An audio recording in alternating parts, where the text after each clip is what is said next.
So the new meta is finally starting to settle and we're finally starting to see some strong decks that aren't TF Fizz.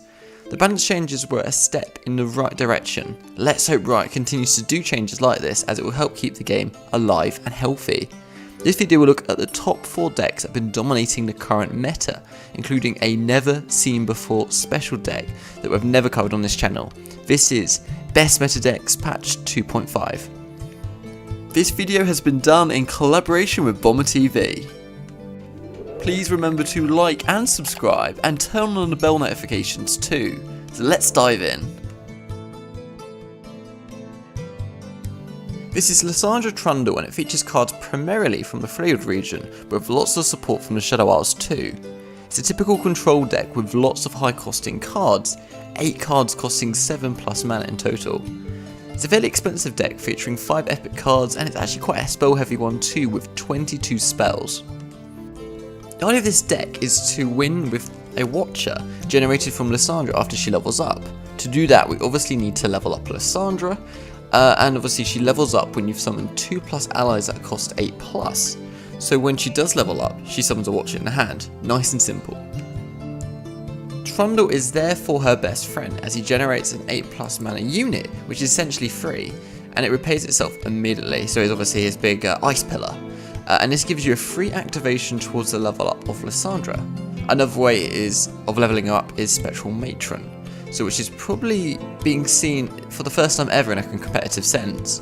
And the reason why she's so good is not only she's an 8+ cost card herself, but she can also summon a unit that costs 8 mana as well, with her effect, who creates an ephemeral version of an ally in the hand to summon it.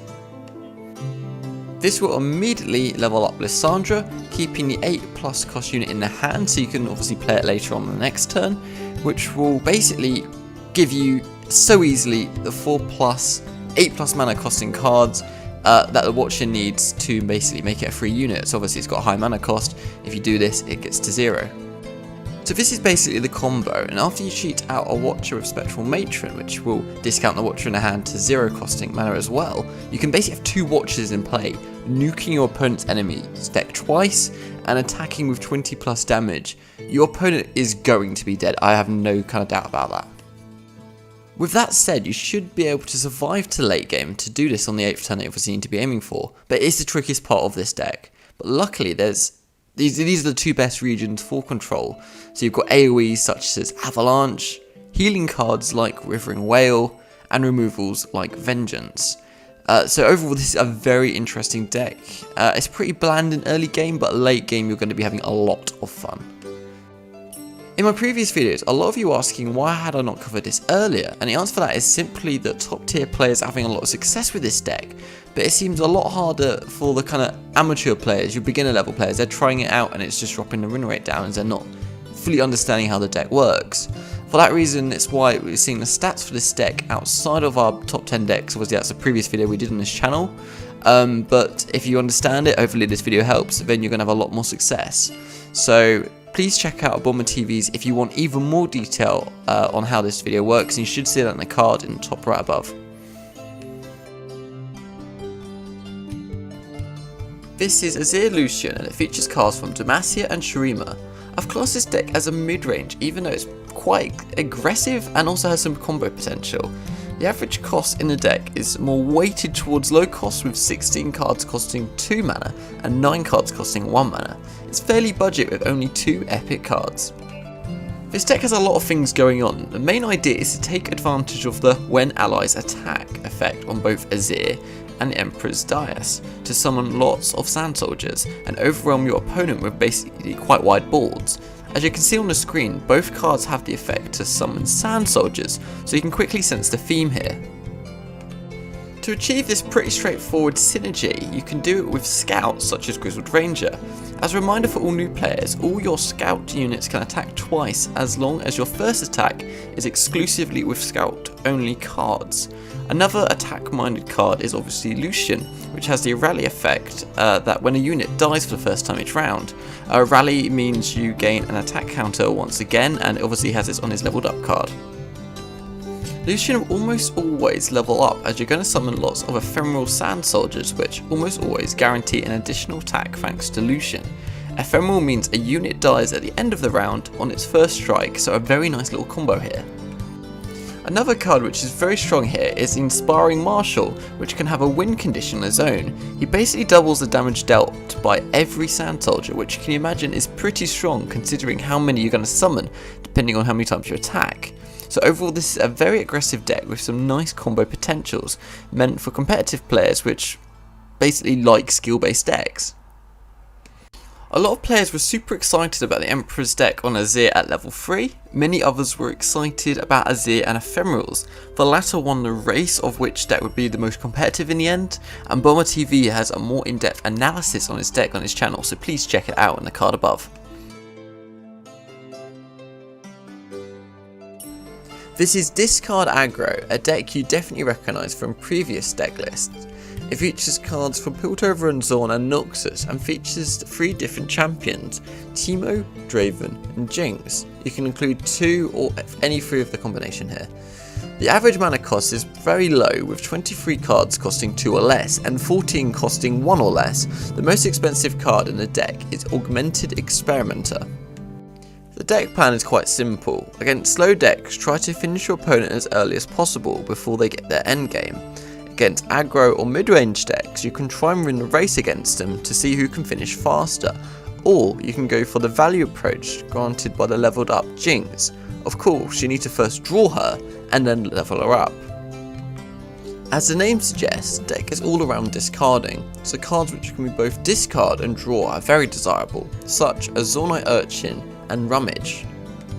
The deck has a lot of options, smart plays, and therefore is a very skill-based deck. First of all, it's always important to know when to discard a card and what ones you should be discarding altogether. For example, there are obvious discard targets such as Flame Chompers, Jury Rig and Vision, and these are pretty straightforward what to discard.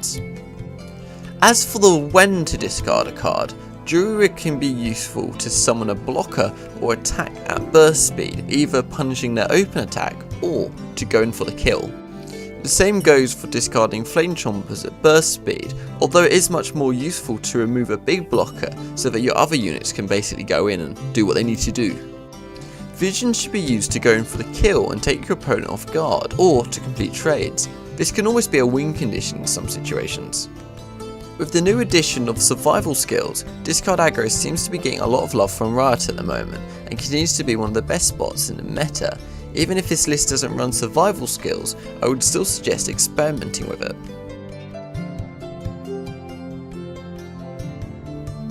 This is Spider Aggro and features a nice 50-50 mix of Noxus and Shadow Isles. The deck is very follower heavy, featuring 28 followers in total and only 9 spells.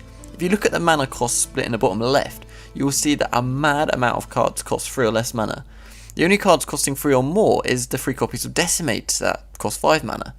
It's a very budget deck with 0 epics and 27 commons, making it great for beginners too. This deck is the essence of aggro. You want to deal as much damage as possible with the first 2 attacks of the game, as essentially your curve ends at 3 mana. This means against control decks you want to develop as much as possible without risking too much from their AoE, even though sometimes you've got to take the risk. But if they have a board clear, then good luck, but all decks have a counter. Legion Rearguard with 3 damage and Precious Pet with 2 damage, and the Fearsome, meaning that very few early game cards can actually block it, can help your very aggressive turns on 1 and 2, so you're going to be doing a lot of damage here. You can deal an insane amount of damage very early. For example, on turn 1 you can summon a Legion Saboteur for 3 damage. Turn 2 you summon a House Spider, who in turn summons a Spiderling 2 for an additional damage. And turn 3 you summon a Frenzied Skitterer for 11 damage in total, setting your opponent at 6 health by turn 3, so your games could be incredibly short if everything goes in favour here.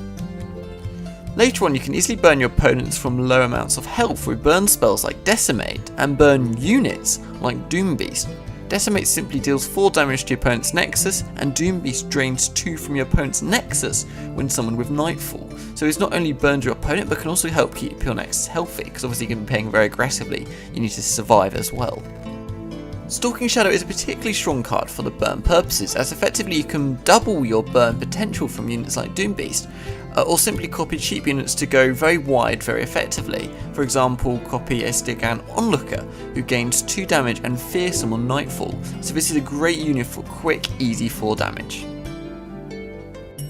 I'm personally very happy to see Spider Aggro finally return to the meta in this form, but obviously it's got some new cards in it as well that make it a completely new deck, so I simply can't believe it's at the top. I probably feel like this is just because the meta is still settling, and obviously aggro decks typically do very well in new metas at the beginning, but it's nice to see it here, and this is the best one that's currently around in this patch. And there we go guys, what do you think to these 4 decks? With the exception of Lissandra Trundle, the best meta decks here are the ones with the best rune rates. So personally I love the fact some new decks are on this video, and that there's a new meta compared to the decks that we saw in 2.4, which was getting pretty stale. What do you think is the best deck in patch 2.5? I would love to hear in the comments. Up next is most popular decks patch 2.5, taking a look at the decks being used the most and how to counter them. The data presented here is analysed by BomberTV using MOBA Analytics. He's a Masters tier player with a background in game theory and game design. He took the most winning archetypes into Master tier, excluding ones with small play rates, analysed their key properties on why they are so strong. Link to his channel is in a pinned comment and in the card above. I've recently set up an Instagram account, @LoreGuides, and I'll be doing a giveaway shortly. Please follow this account for see posts about new videos, and will be in a chance of winning this giveaway. Please remember to like and subscribe and turn on bell notifications too. See you next time guys.